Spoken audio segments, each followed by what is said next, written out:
Once again good day to all of you, good day to all of you. सभी को बहुत सारा आशीर्वाद। बच्चों, आज मैं फिर से आपके सामने कुछ बातों को डिस्कस करने आया हूँ। ये जो हमारा बहुत ही क्रूशियल टाइम है, बहुत ही इम्पोर्टेंट टाइम है।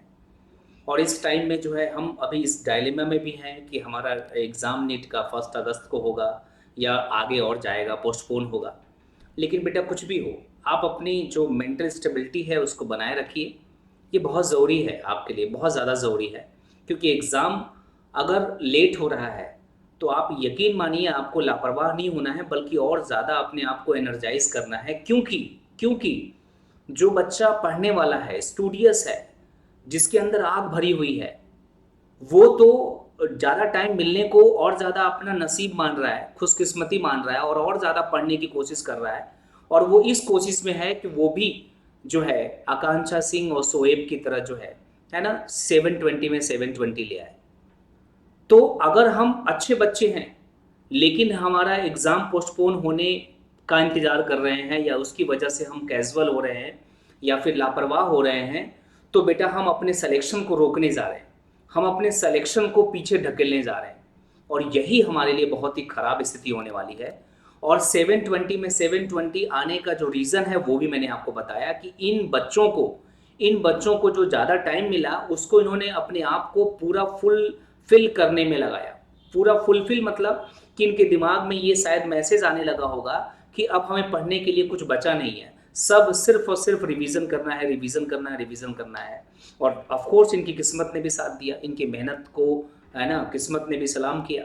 और 720 में 720 लाना किसी भी हालत में ये आसान काम नहीं है, बहुत ही मुश्किल काम है। एक और इम्पॉर्टेंट बात मैं बता दूं कि आपको फिर तैयारी कैसे की जाए। तो मैं बता दूं आपको कि आपका निट में बायो का सब्जेक्ट जो है 50% होता है। और बायो के लिए आप एनसीईआरटी को पूरा प्रॉपर फोकस करिए, जिसमें आप एनसीईआरटी की लाइंस को थॉरली रीड करिए। और रीड करने के बाद जो है उसके पैराग्राफ या उसकी लाइनों से सेल्फ मीनिंग निकालें, उसका सेल्फ एक्सप्लेनेशन करें।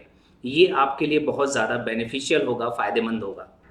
इसके अलावा और जब कोई भी आप टेस्ट दे रहे हैं, किसी भी इंस्टीट्यूट के टेस्ट सीरीज़ को आपने ज्वाइन कर रखा है, उसमें अच्छे नंबर आने पर आप अपने आप को शाबाशी दें, अपने आप को वेल डन करें। कि जैसे मान लो कि मैंने कोई टेस्ट दिया, नंबर अच्छे आ गए, तो मैं कहूँगा well done Vinay Singh, you have done it. So आप ऐसे ही अपने आप को शाबाशी दें, क्रेडिट दें। और मैं आपके पेरेंट्स से भी रिक्वेस्ट करूँगा कि ये वीडियो आप उनको भी दिखाएं कि अगर आपके बच्चे के मार्क्स 10 या 15 भी इम्प्रूव कर रहे हैं, तो मुझे लगता है आपको उसको शाबाशी देनी चाहिए, उसको क्रेडिट देना चाहिए। नंबर कम आने पर उसको बताना चाहिए कि बेटा कोई बात नहीं है, नंबर कम आ गए मतलब आपकी प्रैक्टिस ज़्यादा चाहिए, है ना, आपका जो पेशेंस है वो ज़्यादा चाहिए, सिटिंग हैबिट का पेशेंस ज़्यादा चाहिए, मेहनत थोड़ी ज़्यादा चाहिए, है ना। तो पेरेंट्स का इन्वॉल्वमेंट ज़्यादा से ज़्यादा होना चाहिए इस टाइम में, जिस टाइम में बच्चे उनके पास हैं, उनके साथ हैं। तो ये मेरी रिक्वेस्ट है पेरेंट्स से भी। अब जो एग्ज़ाम में गलतियां कर दी उसके लिए क्या करें, क्योंकि अभी नीट का पेपर तो दिया नहीं, हमने तो टेस्ट दिया है। तो उन गलतियों को आप प्रॉपर एनालाइज करें, एनालाइज करके उनको अपने कॉन्सेप्ट में ढालें, उनके ऊपर अपने कॉन्सेप्ट जो है बनाएं, कॉन्सेप्ट तैयार करें बिल्कुल अच्छे से। और कभी भी जो है मार्क्स अगर कम जो है आ जाते हैं तो डीमोटिवेट तो बिल्कुल नहीं होना है। उसकी वजह यह है कि अगर बीच में अच्छे मार्क्स आ रहे थे और अचानक कम आ गए तो डीमोटिवेट नहीं होना है, बल्कि और ज़्यादा अपनी गलतियों को एनालाइज करने की कोशिश करनी है कि ऐसा क्या हो गया कि मुझसे मिस्टेक हो गई। क्योंकि बेटा डीमोटिवेट नहीं होने का रीज़न एक इम्पॉर्टेंट मैं बता दूं कि क्या पता वो पेपर उस जो है आपके नेट के स्टैंडर्ड के लायक था ही नहीं, या फिर अगर था तो कौन डिसाइड करेगा कि ये नेट के स्टैंडर्ड का ही पेपर था। क्योंकि हम अक्सर देखते हैं कि इंस्टीट्यूट द्वारा जो है पूछे गए जो क्वेश्चंस होते हैं वो एनसीईआरटी की बहुत ही जो है ज़्यादा कॉन्सेप्ट को गहराइयों में ले जाते हैं। तो एनसीईआरटी ने भी अपनी बातों को कहा है, लेकिन बहुत ही सिंपल तरीके से कहा है, बहुत ही स्ट्रेट फॉरवर्ड तरीके से कहा है, ठीक है ना। तो कहने का मतलब कि अगर आप बहुत ज़्यादा डीप स्टडी भी कर रहे हो ना, तो जो है वो उतना ज़्यादा फायदेमंद मेरे ख्याल से नहीं होता है। हाँ, डीप स्टडी आपके कॉन्सेप्ट को ज़रूर जो है बढ़ाता है, आपकी स्पीड को बढ़ाता है, आपकी अंडरस्टैंडिंग को बढ़ाता है, क्वेश्चन को समझने की ताकत बढ़ाता है, उसको रिस्पॉन्स करने की ताकत को बढ़ाता है। लेकिन मार्क्स कम आने पर डीमोटिवेट बिल्कुल नहीं होना चाहिए। उसका मैंने रीज़न बताया कि हो सकता हो कि वो पेपर थोड़ा सा टफ बनाया गया हो किसी भी इंस्टीट्यूट के द्वारा, क्योंकि इंस्टीट्यूट में भी पेपर तो टीचर ही बना रहे हैं ना, कि ऐसा तो नहीं है कि एनडीए की टीम आ रही है और वो पेपर को सेट करके चली जा रही है और उसमें नंबर कम आ गया तो आप डीमोटिवेट हो गए। आपने तो ये सोच लिया कि अब तो मेरा सिलेक्शन ही नहीं होगा, अरे मैंने तो अब तैयारी ही नहीं की है। तो ये सब बातें बिल्कुल दिमाग में मत लाइए। अब तैयारी का स्ट्रेटजी क्या हो, तो मेरे हिसाब से जो ज़्यादातर बच्चों से मैंने बात की है, मैंने कहा ज़्यादातर बच्चों में से, तो वो कहते हैं कि सर जो है टेस्ट पेपर करते समय हम सबसे पहले बायोलॉजी को करना प्रेफर करते हैं, उसके बाद केमिस्ट्री को, उसके बाद फिजिक्स में। कुछ बच्चे ऐसा भी कहते हैं, कुछ अच्छे बच्चे जिनकी प्रैक्टिस ज़्यादा होती है तो वो कहते हैं सर डेफिनेटली हम शुरू में बायोलॉजी को करके थोड़ा सेफ महसूस करते हैं, उसमें टाइम भी सेव कर लेते हैं, एक्यूरेसी भी मेंटेन कर लेते हैं, इसलिए स्टार्टिंग में बायो कर लेते हैं, फिर फिजिक्स करते हैं और फिर केमिस्ट्री करते हैं। कुछ अच्छे बच्चों का ये भी कहना है। तो वो डिपेंड करता है, लेकिन ज़्यादातर केसेस में बच्चों ने बायो को पहले प्रेफरेंस दिया है ताकि वो पूरा समय बायो में दे सकें, उसमें जो है अपनी एक्यूरेसी को मेंटेन कर सकें।